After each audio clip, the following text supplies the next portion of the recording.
Bonjour, ravi de vous retrouver pour une nouvelle édition de Lumière intérieure, une lumière que nous allons projeter cette semaine sur un monument de la chanson française, 35 millions d'albums vendus dans le monde, près de 60 ans de carrière, plusieurs disques d'or. Si je vous dis « Emmène-moi danser ce soir », je suis sûre que vous avez reconnu mon invité. Il s'agit de Michel Thor. Merci d'être avec moi, avec nous, Michel Thor. Merci à vous de m'inviter. Ma première question, c'est est-ce que vous allez bien, pour paraphraser votre dernier album il y a 2 ans. Je vais bien, je vais bien. Vous allez toujours bien. Les concerts reprennent, mon Dieu que c'est bon. Voilà, alors les concerts reprennent depuis peu. Vous étiez confiné pendant... Et doucement, pourvu que ça dure. Doucement, mais sûrement. Oui, j'espère. Vous êtes parti en Belgique, notamment chanter. J'arrive de Belgique, je ne sais plus, d'Amarie-Lélis, il n'y a pas très longtemps. Et puis je repars bientôt dans l'Isère.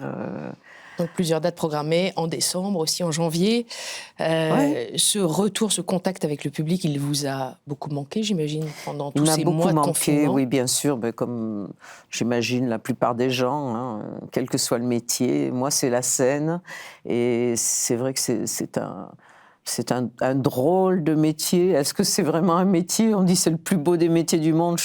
Je suis bien d'accord. Si c'est un métier, c'est le plus beau du monde. Et c'est plus qu'un métier. Oui, se retrouver sur scène, c'est un échange extraordinaire. Et c'est quelque chose qui, le jour où on vous l'enlève ou le jour où vous ne pouvez pas pour X raisons, on est mal.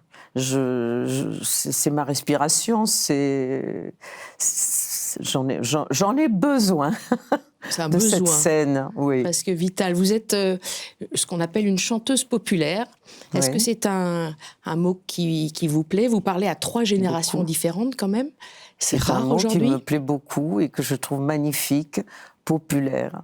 Qu'est-ce qu'on veut d'autre lorsqu'on chante? C'est une quête d'amour, bien sûr. Donc, lorsqu'on dit que vous êtes populaire, quelquefois on vous dit « ça vous gêne pas d'être populaire ?» Ah non, pas du tout, j'ai tout fait pour. Au contraire. Et merci mon Dieu, non. C'est un très joli mot, populaire. C'est un public que vous connaissez bien, que vous fréquentez, toutes ces 3 générations en plus, je le répète. Oui, j'ai toujours eu, même lorsque j'étais très jeune, quand j'ai commencé, j'avais des gens de mon âge, évidemment, qui m'ont suivi, salut les copains, toute cette génération. La période yéyé. Voilà, à laquelle j'appartenais. Mais il y avait déjà des personnes d'un âge plus mûr qui me suivaient et qui, voilà, j'étais... Celle qui chantait bien, on disait, excusez-moi, mais bon, je répète. Ah, c'est sûr, on va en reparler d'ailleurs. On va en reparler, vous avez un talent incroyable. J'avais déjà un public plus mûr que mon âge, que j'ai gardé, qui a grandi avec moi. Et puis il y a toujours des jeunes aussi qui sont, et ça c'est ce qui m'étonne le plus, mais qui aiment quand même s'ils écoutent aussi d'autres choses, c'est bien évident, hein.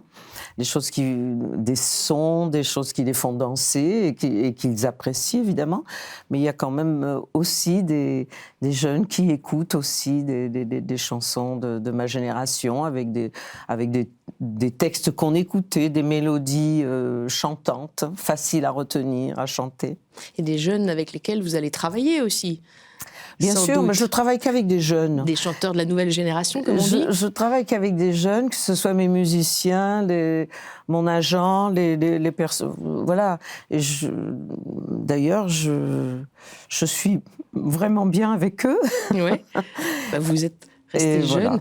Alors, je le disais, 60 ans de carrière, ça ne se voit pas, presque 60 ans de carrière. Pour être très précis, presque, ouais. Cet anniversaire, ce serait normalement le 10 octobre 2023. J'ai signé exactement mon contrat le 13 octobre 63. Oui, enfin c'est presque à la même date que la mort d'Édith Piaf. La mort d'Édith Piaf, c'était le 10 octobre, il me semble. Mais enfin bon, c'est à peu près la même... Oui, alors je dis le 13, je dois me tromper. Oui, 13 octobre 1963, les dates, c'est pas donc mon truc. Presque 60 ans. Ouais. Bon, c'est énorme.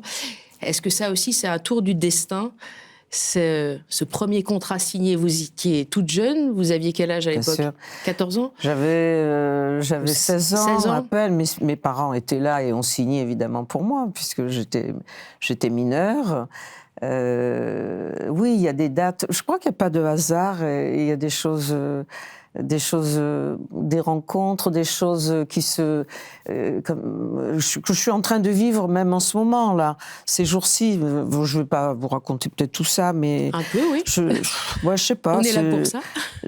C'est fou. Ben, là, vous parlez par exemple de cette signature le jour de la mort d'Édith Piaf, qui m'a donné moi l'envie de chanter. Édith Piaf m'a donné l'envie. Il y a ma mère qui m'a donné l'envie parce qu'elle chantait très bien et qu'elle a failli être chanteuse. Jean Nohain, à l'époque, avait une émission sur Marseille et il voulait l'engager pour venir chanter dans son émission.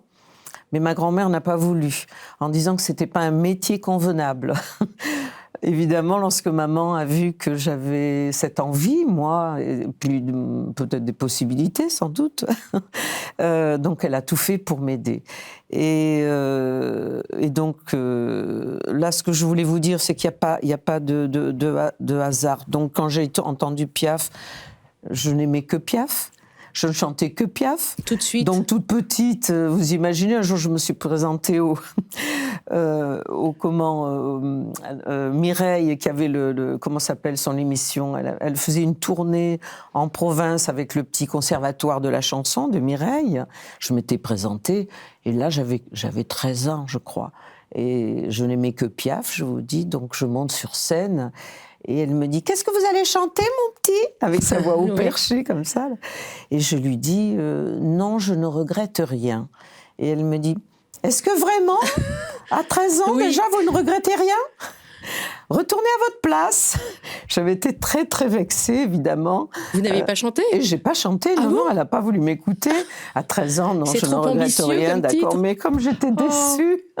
Parce que vous avez quand même une voix très proche d'Édith Piaf. Quand on vous entend, c'est vrai qu'on vous a surnommé aussi la Piaf blonde. J'ai une voix une voix ronde, une voix grave, une voix... Vous roulez l'air aussi, voilà, un peu comme Édith Piaf. Avec un nodule sur les cordes vocales. Piaf avait deux nodules, je ne sais par Jean Abitbol, et j'ai un nodule, ce qui fait peut-être cette cassure de temps en temps sur la voix. Et je vous disais qu'il n'y avait pas de hasard. Ouais. Ces jours-ci, il y a eu un petit souci, voilà, un souci, une mauvaise rencontre. Je dois changer d'hôtel, je dois partir de mon hôtel parce que une personne malveillante, enfin bref, etc. Je change d'hôtel et mon agent me dit « Écoute, je t'ai trouvé une chambre rue Bergère, dans un petit hôtel, c'est la seule chambre que j'ai pu trouver. » Donc je pars dans cette chambre, dans cet hôtel, rue Bergère. J'ai habité rue Bergère et quand je suis arrivée à Paris, une petite chambre de bonne au 33 rue Bergère, avec ma maman et ma petite sœur. Et on était toutes les trois dans une petite chambre grande comme une cuisine à Paris aujourd'hui. Je crois qu'on vivait là toutes les trois. Et l'hôtel, c'était quoi cet hôtel ? C'est l'hôtel où ma maman, j'ai la chair de poule, était femme de chambre quand je suis arrivée à Paris. Il fallait bien que quelqu'un travaille pour aider la petite jeune fille qui voulait être chanteuse. Ma maman était femme de chambre dans cet hôtel rue Bergère. Et donc, je me suis retrouvée là, il y a quelques jours, dans cet hôtel. Je ne descendrai plus que dans cet hôtel. C'est incroyable. C'est fou, hein. Je me dis qu'il n'y a pas de hasard. Et je venais de vivre quelque chose de désagréable. Et je me dis, ma mère me protège. Voilà, comment vous l'interprétez-vous ? Oui, c'était un signe du ciel. Oui, je le prends comme ça. Un signe de votre maman. Oui. Vous portez sa bague, je crois, autour du cou. Son alliance. Son alliance. Oui, depuis toujours, depuis qu'elle est partie, je porte son alliance. On parlait donc des 60 ans bientôt de votre carrière. Il va y avoir un album, une collection, un album-collection qui va sortir. Racontez-nous un petit peu, un coffret intégral plutôt. Avec, Intégral, oui. Ouais. Donc il y aura toutes... On est à plus de 450 chansons, c'est je ce que crois. j'ai lu. 450 Ouais, chansons, 400... 53 albums, je crois, à peu près. Une vingtaine d'albums, oui, Ouais. dans un joli coffret qu'on va sortir pour mon anniversaire au mois d'avril 2022. Le 7 avril. Oui. Oui. Aussi un livre peut-être en préparation, une grande salle parisienne. Oui. Est-ce que vous nous dévoilez un petit peu Oui. ce qui est attendu? Oui, tout ça. Et bien sûr, il y aura une salle parisienne. J'en ai très envie. L'Olympia? J'en ai envie, mais il faut que ce soit le bon moment. Il faut qu'il y ait cette intégrale. Il faut travailler tout ça parce que c'est pas évident aujourd'hui de passer en radio, de faire de la télévision. Particulièrement pour les gens de ma génération, mais pour tout le monde. Je pense que c'est même certainement plus difficile pour les jeunes aujourd'hui qui enregistrent que ça l'a été pour nous. C'est autre chose, les réseaux sociaux, etc. Est-ce que ça, c'est des nouveaux médias qui vous c'est la nouvelle façon de communiquer, ouais. Hein, bien sûr. Hein. Est-ce que les journaux sont tellement importants aujourd'hui? Je ne sais pas, mais effectivement, on vous suit par les réseaux sociaux, où vous allez, où vous chantez, quelle salle vous faites, quand allez-vous sortir une nouvelle chanson, et puis on met des extraits de ces nouvelles chansons. Il faut travailler comme ça aussi aujourd'hui, bien sûr. Mais il y aura une salle parisienne, j'y tiens absolument. Votre salle fétiche, ce serait l'Olympia, non ? 2022 ou début 2023. 2023. L'Olympia, c'est bien votre salle fétiche. Oui. Oui, oui. Quand même. Et c'est la salle qui me Donc fait... on croise les doigts que ce soit celle-là. C'est la salle qui me fait peur parce que tous ces gens, tous ces artistes illustres qui sont passés là, mais m'impressionne toujours, mais c'est quand même la salle... C'est bon aussi d'être impressionné, c'est bon le track. Il y a un bon track, un track qui vous pousse, qui vous donne envie, qui vous impressionne, mais en même temps qui vous rend meilleur peut-être. C'est l'une des salles de vos débuts aussi, avec Claude François. Oui, tout à fait. En première partie. En première partie, en levée de rideau de Claude François, oui, c'était donc le premier disque sortait en janvier 64. Et fin 64, je passais à l'Olympia. Je faisais mon premier Olympia en levée de rideau de Claude François. C'était l'époque où il y avait la vedette anglaise, la vedette américaine, et où on avait aussi le temps d'apprendre notre métier. Je trouve que c'est très difficile pour les jeunes aujourd'hui qui sont souvent vedettes avant d'apprendre leur métier, finalement. Hein. Alors, ce sont des gens qui ont du talent, qui ont des belles voix, mais on ne leur laisse pas le temps de... C'est dommage. Moi, je peux dire que j'ai fait l'école Claude François, que je l'ai regardé travailler, je l'ai écouté, et puis d'autres artistes, évidemment, avec qui j'ai travaillé aussi, Enrico Macias, j'ai chanté en première partie de Jacques Brel, des gens, voilà, avec qui rien qu'à les regarder, vous appreniez beaucoup, vous receviez beaucoup. Parmi vos 450 et quelques chansons, est-ce qu'il y en a une qui vous a marqué, touché particulièrement ? Alors j'aime beaucoup J'en appelle à la tendresse, qui est une chanson intemporelle, qui est une chanson qu'on pourrait écrire encore aujourd'hui, qui est d'actualité toujours. Cette chanson est de Didier Barbelivien, Jean Albertini et Didier Barbelivien. Et elle a son histoire, aussi, cette chanson. Elle a son histoire. Oui, je rencontrais Sœur Emmanuelle dans les années 80. Et bon, Sœur Emmanuelle, évidemment, quand vous l'entendiez, vous aviez envie de la suivre et vous vous disiez, mais qu'est-ce que je peux faire ? Bon, je pouvais chanter toujours et organiser donc un spectacle.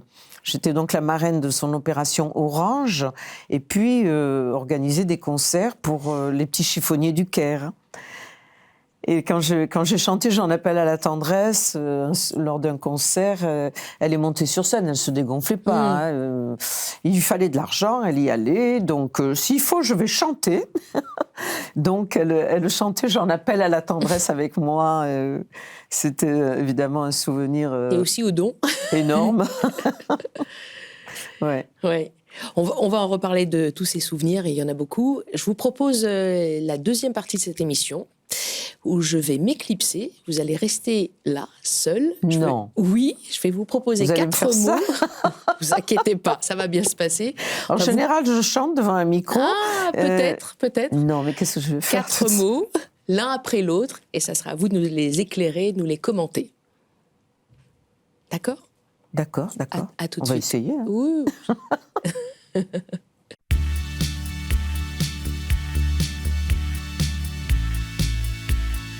Est-ce que ça va? Toujours bien? Ça va bien? Vous êtes une lâcheuse, mais Oui. je ferai avec. Mais non, je suis juste à côté. Alors, je vous propose mon premier mot pour vous, et c'est don. Le mot don. D-O-N. Don. D-O-N. Un don? Un don. Un don. Oui, alors je développe ce à quoi le don me fait penser. Absolument. Le don, le talent. Je crois que vous en avez un sacré de don. Celui du chant. On en parlait déjà tout à l'heure. Ouais. Ce don, après le don, il y a le travail, évidemment, beaucoup. Il y a le don de soi, il y a le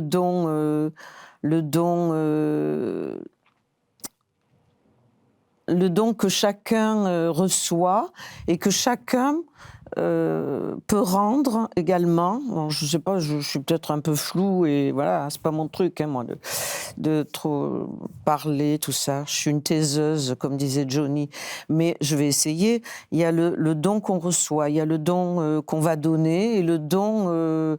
Ma première idée, oui, c'est le don qu'on donne à un artiste. Mais je pense qu'on a tous un don avec ses mains, avec son esprit, avec sa voix, avec tout, le don. Et puis le don qu'on va faire, le don que font les gens qui participent à de belles associations. Alors moi, ça me fait penser à la sclérose en plaques, à la CEP du Pays d'Aix, dont mon fils est le président. Voilà, les gens qui font des dons, ces gens sont des gens merveilleux, des gens qui viennent au spectacle lorsqu'on organise ces spectacles pour donner à la recherche. Le professeur Pelletier, qui est chercheur à la Timone, et il y a les dons qu'ils font tout au long de l'année. C'est 20 €, 50 €, ce qu'ils peuvent. Et c'est tellement beau, important, puisque la recherche a tellement besoin. Voilà. Le don, c'est le don de l'artiste, le don de chacun, et le don qu'on rend, qu'on donne. Vous essayez de redonner ce que vous avez reçu, un petit peu. C'est un minimum. Vous parlez de la sclérose en plaques, maladie dont est atteint votre fils, Romain. Oui. Vous donnez aussi pour d'autres associations. J'ai lu que vous aviez donné, vous faites donner pour les enfants du Soudan. Vous avez aussi chanté contre le cancer. Vous êtes une personnalité extrêmement généreuse. Écoutez, Qui donne beaucoup. Je trouve que si on peut, chacun à son niveau, participer d'une façon ou d'une autre. Moi, c'est en chantant, c'est en participant lorsqu'on me le demande, lorsque des personnes me demandent de participer pour une association. Ça peut être un médecin, Charles Vitello par exemple, qui s'occupe d'une association pour le cancer. Et voilà, donc je vais régulièrement participer aux quand il les donne. C'est quand Romain, mon fils, organise ce concert pour la sclérose en plaques. D'ailleurs, le 14, je crois que c'est le 14 octobre 2022, avec le Rotary, qui va produire à ce moment-là un immense concert au Zénith de Toulon, où il y aura de nombreux artistes. Il faut le remplir, ce zénith. Il faut faire beaucoup d'argent. La recherche a besoin de beaucoup d'argent. Donc n'hésitez pas, allez-y. venez nombreux lorsqu'on vous propose ce genre de spectacle. Bien sûr. Le don, je pense aussi bien sûr à donner. C'est votre album, oui. Il y a 20 ans, oui. Qui commence par « J'ai donné mes nuits et mes jours ». J'ai donné, oui. Oui. Alors, j'ai donné cette chanson. Cette chanson parle de ce qu'on donne sur scène, de ce que l'artiste donne sur scène. Je trouve que autant je suis quelqu'un d'assez, je disais taiseuse tout à l'heure. Je reprenais l'expression de Johnny Hallyday qui disait « je suis un taiseux ». J'adore ça. Et je dis que je suis une taiseuse. Mais sur scène, au contraire, il faut être impudique. Et je pense que je le suis. et donner. Et donner sur scène, de donner sans pudeur, se donner complètement. Et pour moi, un artiste est intéressant sur scène comme ça, s'il est impudique, s'il se dévoile, s'il ose. Souvent les artistes, d'ailleurs, je pense, peuvent être timides dans la vie, réservés dans la vie, et avoir justement, c'est pour ça peut-être aussi qu'on a besoin à ce point de la scène pour aller extérioriser tout ça, aller justement s'ouvrir et être quelqu'un d'autre. Il y a aussi l'une de vos chansons les plus intimistes, « Toi qui m'as tant donné ». Pardon, c'est une chanson intimiste, vous dites ? Toi qui m'as tant donné. Oui. Toi qui m'as tant donné, oui, ben, c'est encore merci pour tout. Toi qui m'as tant donné. D'ailleurs, je trouve qu'on fait ce métier, c'est... Toi, c'est qui ? Bah, toi, c'est ce que j'ai au plus profond de moi. Au plus profond de moi, j'ai ma foi. Je crois mes deux premières idées, c'était chanter et la foi. Je vous assure, c'était ça. Et cette foi qui est au plus profond et qui est une évidence. J'ai foi, comment vous dire, j'ai foi en l'amour tout simplement et cet amour, j'en ai fait aussi mon métier puisque je chante l'amour et que tout ça c'est lié, cette envie que j'avais de monter sur scène, cette foi que j'ai toujours eue. Je suis allée, ma première école, c'était une école religieuse quand j'étais toute petite. Mes parents m'avaient inscrite dans une école. Peut-être, je ne sais pas s'ils l'avaient choisi, si c'était le hasard. En tous les cas, ça me convenait très très bien. J'y étais bien et on m'y a enlevé parce que j'y étais trop bien, paraît-il. Voyez-vous, je rentrais à la maison, je priais tout le temps. Je priais en rentrant dans le hall de la maison, je priais avant de manger. Je suis un peu plus discrète maintenant, mais c'est toujours très présent, ça. Donc vous avez hésité sur votre vocation, sur votre voie ? Mes parents se sont inquiétés à un moment, donc on m'a mise à l'école laïque. Mais ça n'a rien changé pour moi, et je trouve que tout ça est lié. la foi, l'amour, le don du chant. Chanter, pour moi, c'est prier. Chanter, je suis en état de prière quand je monte sur scène, je le dis tout le temps, et c'est absolument ça. Je suis en état de prière sur scène, complètement, voilà. On va en reparler. Après le premier mot « don », je vous propose mon deuxième mot, « pardon ». Pardon. Oui. Bien. Oui. Il faut pardonner. Il faut pardonner. Bien sûr qu'il faut pardonner. Déjà pour soi-même.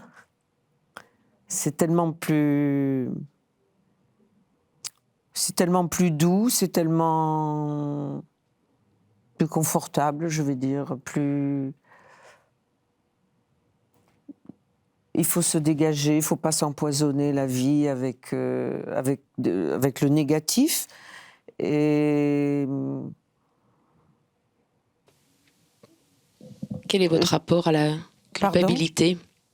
Quel est le rapport ? Votre rapport à la culpabilité, comme vous parlez du pardon à soi-même.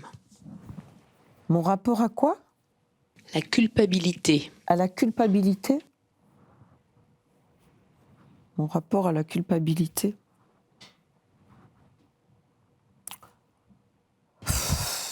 Il est...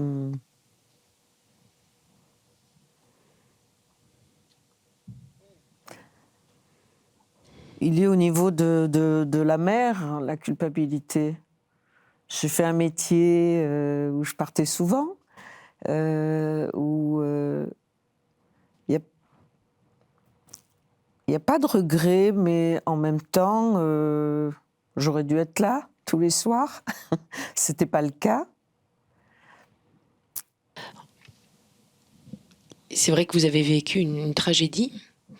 C'est, comme vous le dites, la mort de votre mère, qui s'est tuée en fait dans la 4L que vous lui aviez offerte avec votre premier cachet. Oui. Oui. Oui. Alors, après, c'est je crois qu'il faut... se pardonner à soi-même. Il faut être raisonnable et vivre au mieux avec ce genre de choses. Évidemment, sur le moment, c'était le cadeau que je venais de faire, cette voiture. Mais c'est pas ça, bien sûr. Il faut accepter au mieux ce qu'on nous donne à vivre ou ce qu'on a choisi de vivre. Si on croit à la réincarnation, je serais tentée, oui, de me dire on a choisi la vie. Enfin, oui, on a choisi un moment, on a choisi ce qu'on vit aujourd'hui, donc on doit le vivre au mieux. Donc, et pas culpabiliser. On est responsable de... Comment dire ? C'est pas facile hein, de me faire comprendre.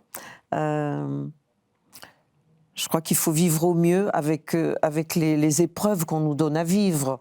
Là, c'était la mort de ma mère, évidemment, c'était terrible. J'avais 18 ans et surtout, j'avais une petite sœur qui en avait 9 ans. Mon père, évidemment, mais ma petite sœur était absolument perdue et s'est accrochée à moi comme à sa maman. Mais une maman que je ne pouvais pas être. Je ne pouvais pas être sa maman. J'avais 18 ans et j'ai fait ce que j'ai pu, mais j'ai pas fait au mieux. Ça pourrait être une culpabilité, ça. Mais ça l'est pas non plus, parce que j'ai fait ce que j'ai pu. Bien sûr. Et... Comme on parle du pardon, on pense aussi, bien sûr, aux hommes de votre vie. Mais il faut se pardonner les erreurs qu'on a fait, on a fait ce qu'on a pu, on a fait au mieux. On fait toujours au mieux avec ce qu'on nous donne, avec les épreuves. Et et toujours faire au mieux, voilà. C'est vrai que vous avez vécu pas mal d'épreuves avec votre premier conjoint Christophe, pas votre mari, puisqu'il n'a jamais voulu se marier, ni reconnaître votre fils. Une épreuve. Votre second mari, votre second conjoint est devenu mari, lui, pendant 20 ans, Jean Vidal. Je crois vous alléguez pas mal de dettes à sa mort. Et votre dernier mari, Jean-Pierre Murzini, c'est avéré pas tout à fait comme il s'était présenté au début. J'ai eu une jolie histoire avec le chanteur Christophe. On avait des envies tous les deux, on avait envie tous les deux d'avoir cet enfant. On était très jeunes, on était amoureux. Et Romain est arrivé, et puis il a changé d'avis. J'ai fait au mieux encore, mais j'étais tellement heureuse d'avoir cet enfant, d'attendre cet enfant, que je peux pas lui en vouloir. Si je réfléchis un petit peu, oui, il a eu il n'a pas été bien. Il n'a pas été bien, c'est évident, mais... Donc Christophe a été pardonné, c'est le cas aussi de vos deux autres... il m'a fait aussi le plus beau des cadeaux en me donnant cet enfant, voilà. Et paix à son âme, évidemment. Et on s'était retrouvés, et surtout, il avait retrouvé Romain les dernières années. Ils étaient amis, ils se voyaient chez des amis communs. Et ils ne pouvaient pas avoir des rapports entre père et fils, mais en tous les cas, ils parlaient ensemble et ils étaient en contact. Et ça, je suis heureuse, je remercie pour ça. Après, j'ai rencontré un homme. Mon fils avait 6 mois quand j'ai rencontré Jean Vidal. Et ça a été des années extraordinaires. On a eu une fille un peu plus tard, on a eu Émilie.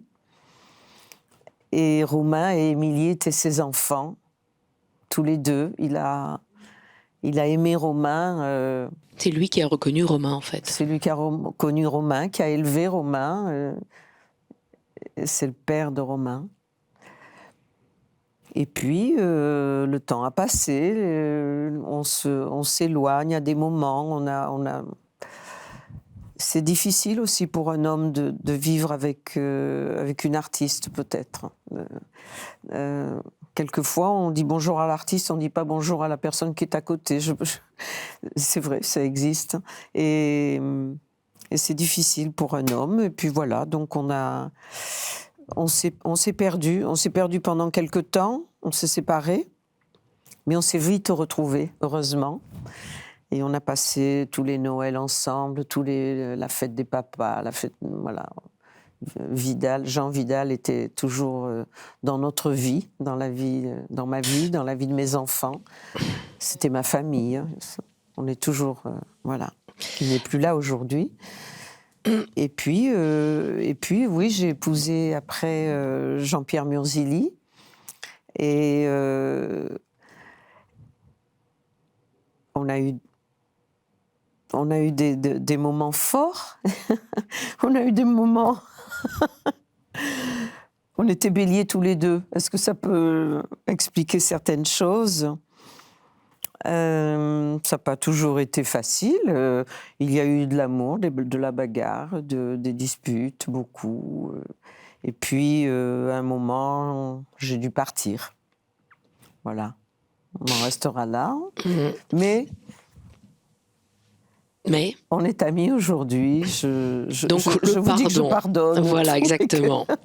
Et que on s'est retrouvés sur le plan amical. Ça tombe bien. On passe au troisième mot, justement, c'est communion.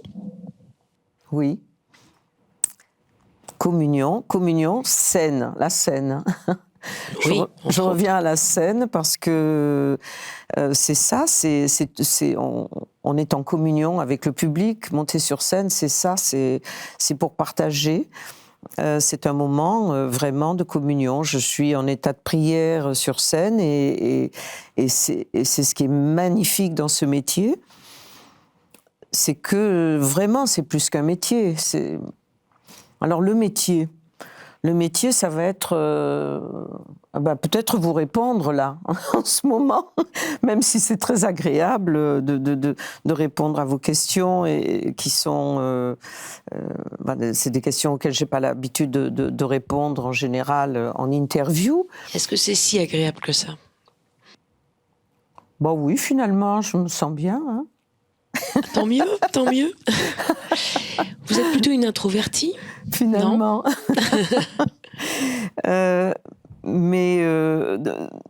Donc le métier, c'est tout ce qui est plus difficile pour moi.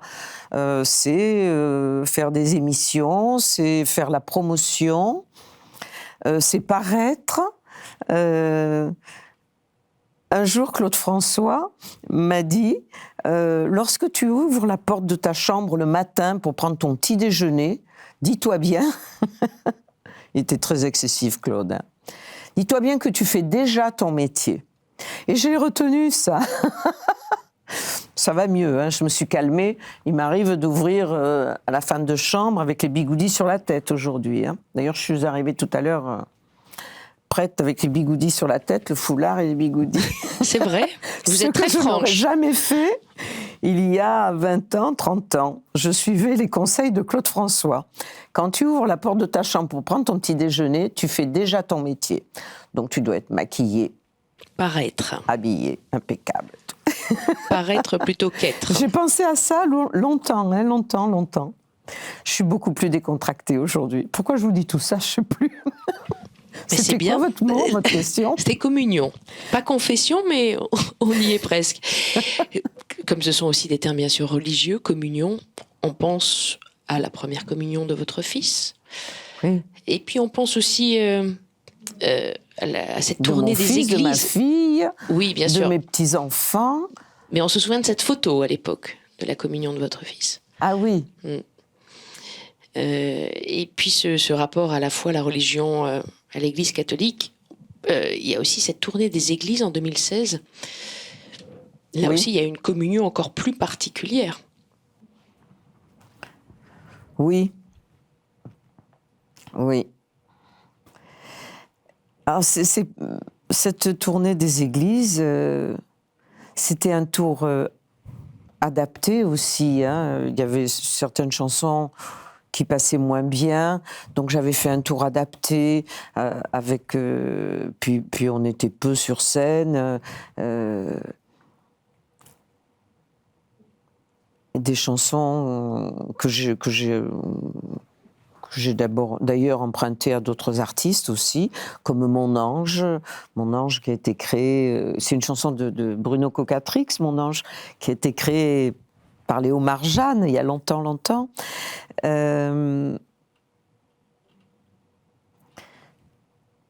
J'ose pas vous le dire,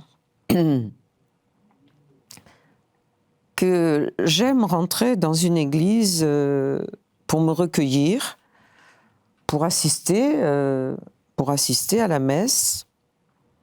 J'aime moins y aller chanter. Je ne sais pas pourquoi. Je sais pas pourquoi. Je ne saurais pas expliquer, puisque je vous dis que j'aime aller me recueillir dans une église. J'ai pas trop aimé aller faire mon métier. Je suis désolée, vous ne deviez pas vous attendre à ça, mais voilà, je suis honnête. Qu'est-ce qui vous a déplu, en fait? Vous êtes embêtée, là? Non, pas du tout. Au contraire, c'est intéressant. Qu'est-ce qui m'a déplu? Je ne saurais pas le dire, hein, parce que... Parce qu'il paraît qu'il y a une acoustique Il m'est arrivé de chanter pour la communion de mes enfants, justement, et ça, j'aime. Il m'est arrivé de chanter pour le mariage d'amis, et ça, j'aime. Il m'est arrivé de chanter à des obsèques de personnes que j'aime, de personnes de ma famille ou d'amis, et ça j'aime. Mais aller faire mon tour de chant dans une église... On vous y retrouvera plus. Voilà. Non.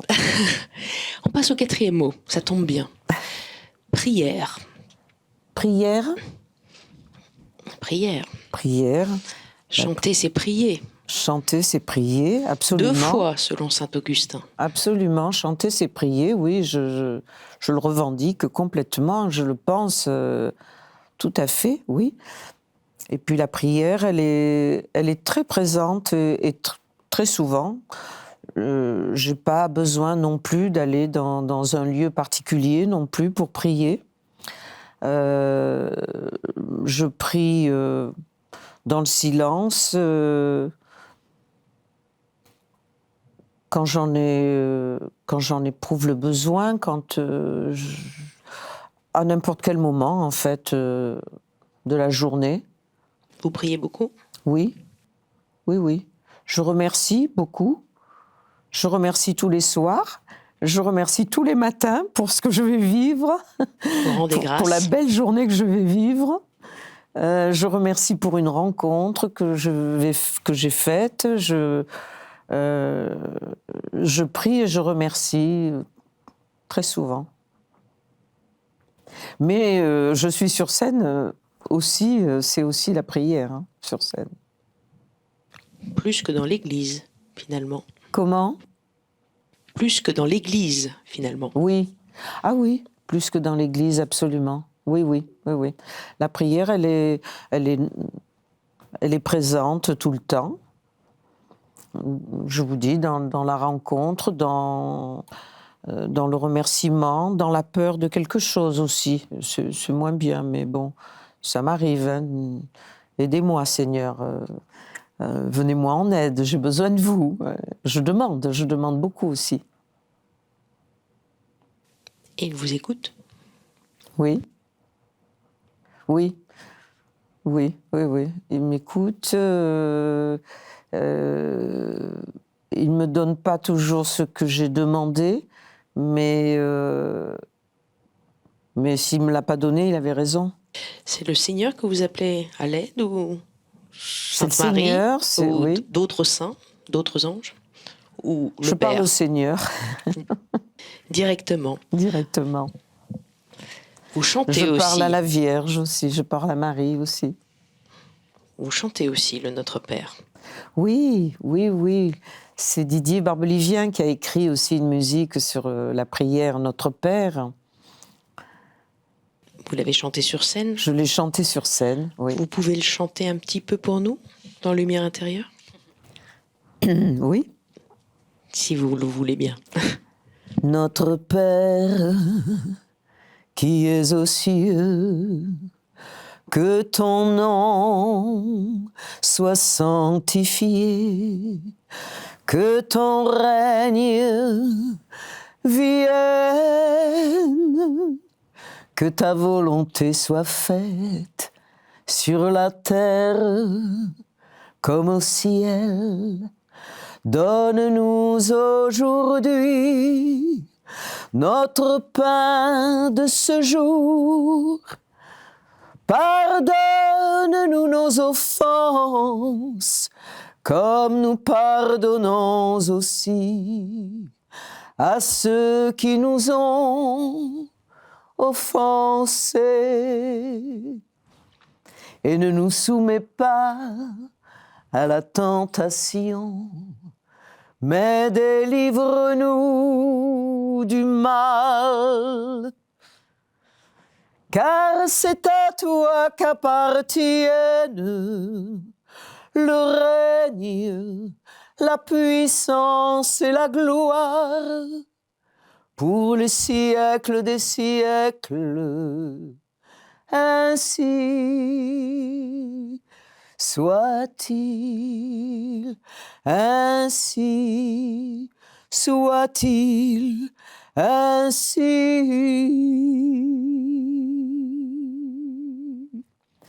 soit-il.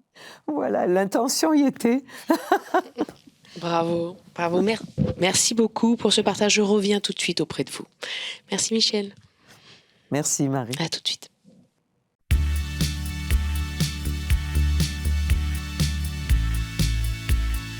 Comment vous avez vécu cette expérience d'être seul avec ces mots que je vous ai proposés? Est-ce que c'est un exercice qui vous a plu? Oui, je trouve finalement, j'étais assez bien à l'aise. Moi, je me l'ai senti comme ça. Je ne sais pas ce que ça va donner, ce que vous en pensez, vous, si vous serez satisfaite. Mais je me suis sentie bien, finalement, même si j'appréhendais un petit peu de ce genre d'interview. Hein. Un côté un peu confessionnal ou pas? Un peu, oui. Un peu quand même? Un peu quand même, oui. Oui, bien sûr. Il y a un mot qui vous a particulièrement touché parmi les 4 proposés, don, pardon, communion, prière? Pardon. Pardon, qui est fort, qui est pas facile, hein, parce que je suis pas toute bonne, hein, je pardonne pas tout de suite, hein, je pardonne pas comme ça. Hein. On dit que vous n'êtes pas rancunière dans le métier. C'est ce que j'ai entendu. Non, je suis pas rancunière. Non, Donc vous pardonnez assez vite quand même. Oui, je reviens même vers des gens qui m'ont blessée. Et le pardon de Dieu, vous y croyez? Rémission des péchés, tout sera... Alors, je pense que on n'est pas meilleur le jour de notre mort. Hein. Je pense pas on devienne un ange le jour où on est dans l'au-delà. Et qu'on a du chemin à faire, on a du travail à faire, et que ce travail, on le fait sur Terre et on reviendra le faire. Donc un jugement dernier qui nous attend. Je crois ça. Est-ce que vous croyez quoi, vous? C'est moi qui pose des questions, je suis journaliste. Non, mais je ne sais même pas si on enregistre, là, vous voyez. Si.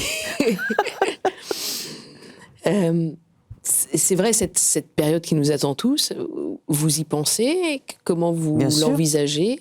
Qu'est-ce que... Bien sûr que j'y pense. L'au-delà, ce serait comment pour vous? L'au-delà, on passe la porte et c'est de l'autre côté. Je pense que la vie continue ailleurs et qu'on est de passage pour s'améliorer, justement, et que le jour où on partira, eh bien, on fera peut-être, enfin, je sais pas, j'imagine ça, un travail ailleurs, encore, jusqu'à ce qu'on revienne dans un nouveau corps. Ça, c'est la réincarnation. Pour s'améliorer. Vous êtes pourtant profondément catholique. Oui, mais... Il y a un point d'interrogation. Est-ce que je suis profondément catholique ou est-ce que je m'arrange avec ma croyance C'est vrai que vous disiez que le dimanche matin, vous aimiez beaucoup regarder les émissions religieuses. Oui, tout à fait. Pas que la messe. Non, pas que la messe. Mais je aussi regarde les autres... toutes les émissions religieuses m'intéressent. Et je regarde toutes les religions, bien sûr. Et cette spiritualité plus ouverte, ça fait longtemps que vous ouvrez comme ça à d'autres religions? Oui, tout à fait, tout à fait. Je pense qu'on a, on a un seul Dieu, et Dieu, on l'appelle comme on veut, mais Dieu est amour. Dieu est en chacun de nous, qu'on soit de n'importe quelle religion, on a Dieu en nous et on l'appelle. C'est l'amour qui est en nous. Hein, Dieu est amour et c'est valable pour chacun, évidemment. J'ai en tête tout d'un coup une question que Bernard Pivot posait à ses invités sur Dieu. Il avait un questionnaire de Proust à l'époque d'Apostrophe et il demandait Qu'est-ce que vous aimeriez que Dieu vous dise en arrivant?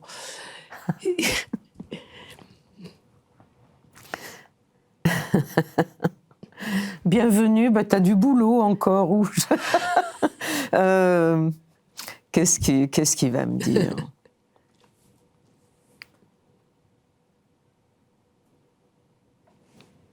Bienvenue, tu es chez toi, je t'attendais, on va travailler, on va s'améliorer, on a plein de choses à faire, tout ça, parce que c'est ce en quoi je crois. Et on va chanter. Qu'il y a plein de choses à faire. C'est sûr. Et chanter encore et encore, en tout cas... Oh, on doit chanter aussi. Oui, c'est pour ça que je répète. Et on peut vous entendre chanter, en tout cas en chair et en os. On n'est pas encore là. L'émission se termine. Vous êtes donc dans plusieurs salles de France. Vous continuez en pleine tournée. Bientôt, donc, un coffret intégral pour fêter vos 60 ans de carrière. On ne dirait vraiment pas, Michel Thor. Merci beaucoup de votre présence. Merci à vous. Joyeux Noël, parce que c'est bientôt les fêtes de fin d'année. C'est un coffret d'ailleurs. On peut offrir des albums de Michel Thor, bien sûr. Vous-même, derrière vos écrans, vous pouvez retrouver cette émission sur keteo.tv.com. Au revoir. Marie, merci infiniment. Et puis, joyeux Noël à vous, joyeux Noël à vous tous. Je vous souhaite un très très beau Noël. Je vous embrasse, je vous aime. Merci, merci Marie. Merci Michel.